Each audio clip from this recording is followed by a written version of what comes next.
What's up, everybody? It's Warren. Welcome back to the Cosmic Wonder, and the Eternals is right around the corner. Well, Shang Chi is really right around the corner, but the Eternals isn't that far away. And if you have not heard, we are supposed to be getting a new trailer for the Eternals tomorrow, August 19th. And ahead of that, we actually have learned a lot of new details about the Eternals as a group and about each individual character thanks to a recent article from Entertainment Weekly, because they actually got to see some of the movie. They were given an exclusive behind the scenes look, and now they have put together an article explaining to us basically what they saw in each character. So here's a big sneak peek at what's to come at the Eternals and what their individual powers are and motives are. And it's pretty long, so we're just going to dive into it, but if you're new and you love to stay up to date on the MCU, be sure to subscribe and hit that notification bell. I, for one, am truly excited for this movie, and some of the things that some of these characters have to say, like Angelina Jolie said, and I quote, "It's certainly the biggest thing I've ever done."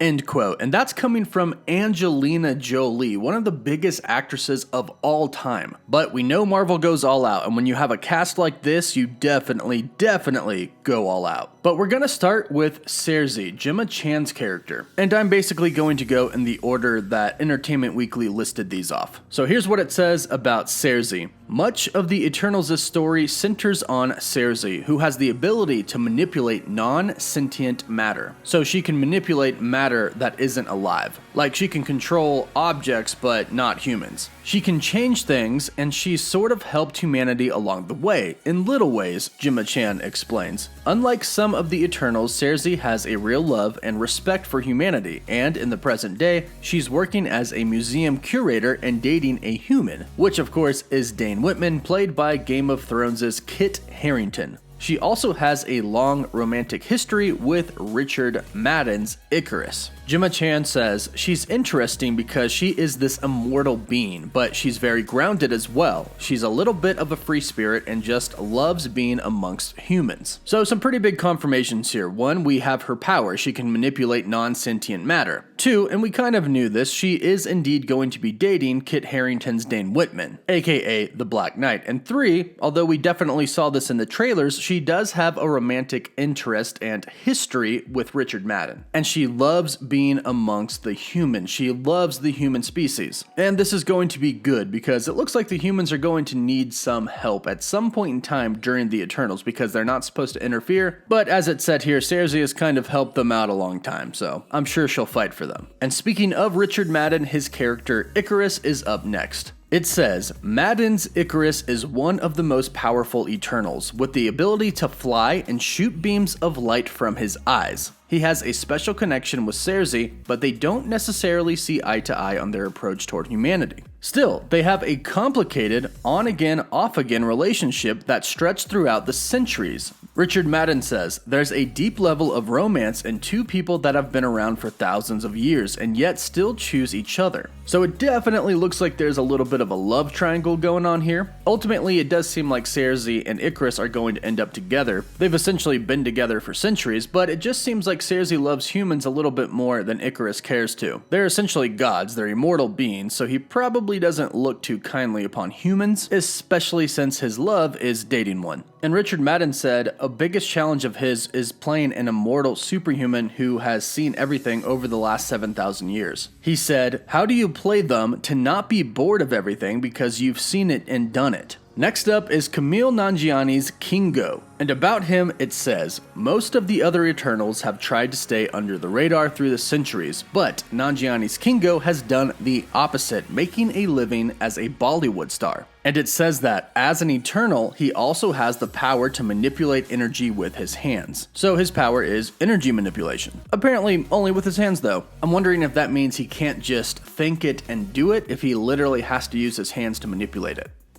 Nanjiani also got in incredible shape for this movie, as I'm sure a lot of people saw, and he also trained a lot for fighting, and he said, in regards to how he got ready, "I just watched a lot of old school Hollywood stars whose characters really enjoyed fighting." And he did have a really huge dance performance, which was apparently a big challenge for him. He said, "I'm not a dancer. I have zero rhythm. I had to take months and months of classes to do this, so it was very challenging, but I know that if we could pull this off and capture the joy and excitement of a Bollywood dance number in a Marvel movie, that would be special, because I grew up watching Bollywood movies. I knew every Bollywood movie until like the late 90s, so to be able to do a homage to the genre of movies that I loved and grew up watching was really special. Then we have Sprite, played by Leah McHugh, and this is what it says. McHugh's Sprite may look like a preteen, but like the other Eternals, she's actually thousands of years old. McHugh says, I sort of related to her in the way that I've lived my whole life because I look younger than I am. I related to her in that way and in wanting to grow up a little bit, but being stuck in a way.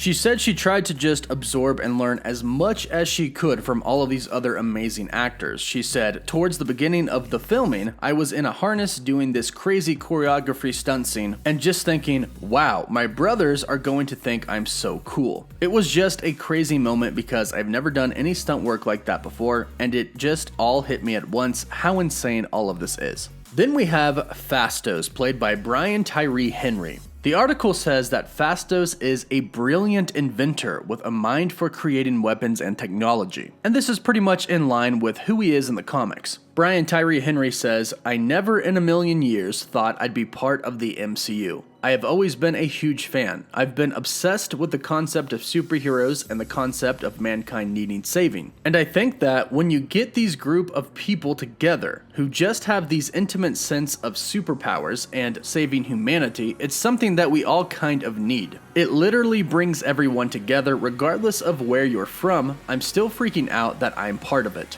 It also says that it's been rumored that Henry's character is openly gay and married with a family, which would make him one of the Marvel Cinematic Universe's few confirmed LGBT superheroes. In which I'm pretty sure that is confirmed. I don't want to give like 100% confirmation, but I'm pretty sure that is going to be the case in the movie. Next up is Makari, and this is really cool because Makari is going to be the first deaf superhero in the Marvel Cinematic Universe, and she's played by a deaf actress. Makari is going to be played by Lauren Ridloff, and I'm sure many people know her from The Walking Dead. And her power as an Eternal is she is super fast, and we've seen this briefly in the trailer, and she says that the ironic part about this is when I started training for the role, I was told to stop running. I was like, excuse me, stop running? Really, what they wanted to do was focus on building the symmetry of somebody who looks like a sprinter and that they tend to be a bit more muscular. So I focused mostly on building muscles, especially my legs. And she goes on to say, it makes so much sense to have this diversity and representation within the MCU because what the MCU is offering the world is amazing. They're offering a way for us to hope, to be able to get up and keep going and fight for what's important. More and more people are starting to see themselves in that universe, and that's powerful. And I really do believe that The Eternals is going to be an insanely powerful movie, not only as a movie itself, but for the people that are watching it.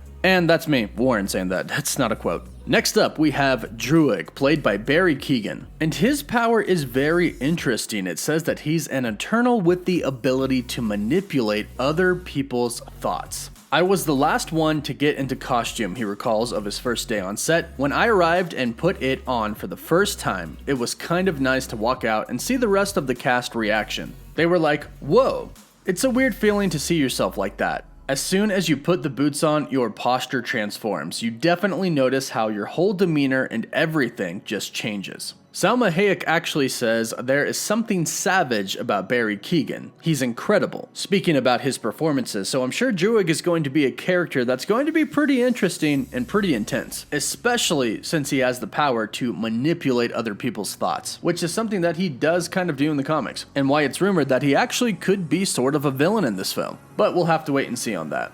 Next up is Don Lee's Gilgamesh, not to be confused with Gilgamesh, it's Gilgamesh. Some people have been saying that I pronounced that wrong, but nope, it is Gilgamesh, Gilgamesh. And the Korean actor Don Lee describes Gilgamesh as extremely powerful and the strongest warrior of the Eternals. He's protective over his family and humans, and he has a solid, dependable character that serves his team in battle. At the same time, he's a funny guy and has a sense of humor. It also says that he has a deep connection with Angelina Jolie's Athena, and he prefers to use his fists in battle, often taking out enemies with a single punch. He says, that fit me perfectly because I'm a longtime boxer myself, for over 30 years since I was a kid. Gilgamesh's action is based on boxing, so I could add real boxing movements. And that's just going to make for a great character. Instead of an actor having to kind of learn boxing within a year, he had been boxing for over 30 years, so it's going to be a very natural performance for him. And it sounds like his character is going to be a rather important and prominent one. And then we have the wonderful Salma Hayek's Ajax. And it says, Hayek wasn't sure what to expect when Marvel reached out and said they wanted to meet with her about a potential project. But when she found out that Zhao was involved, she immediately said yes.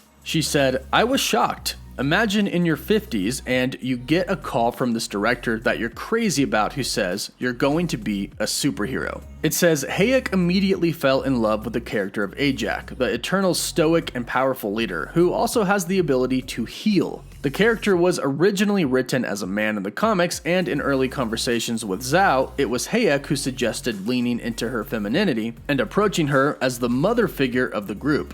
She's full of contradictions, the actress says. She's the bridge between the Eternals and the Celestials, and it's never easy to hold two sides together. And I'm curious to see what's going to come from her character, because we know that we're going to see the Celestials in this film, but we also know that the Eternals are really going to interact with the humans a lot. And it seems like she might have to kind of choose sides, which I would hope she would choose her fellow Eternals. And then we have the one and only Angelina Jolie's character, Athena. And it says, Angelina Jolie is certainly no stranger to blockbuster projects, but even she was surprised by the scale of the Eternals. It's certainly the biggest thing I've ever done, she says. As somebody who's directed, to watch the production try to manage it, it was a huge thing to take on. It says, the acrobatic Athena is one of the group's elite warriors, and she can manifest weapons out of thin air. To prepare, Jolie undertook ballet training to capture her effortless grace, as well as teaching herself how to use various weapons, most of which were added in digitally in post-production. She says, it's one of the weirdest things to train for because you're throwing things, grabbing things, breaking things in half.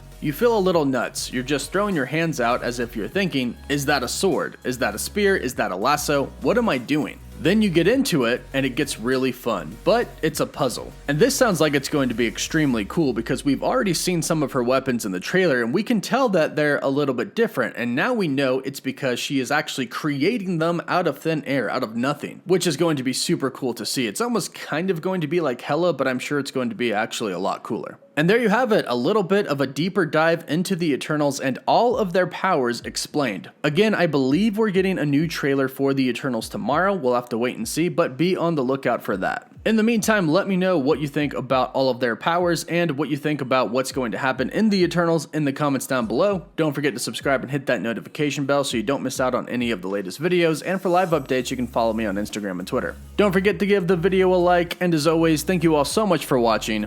Woof woof.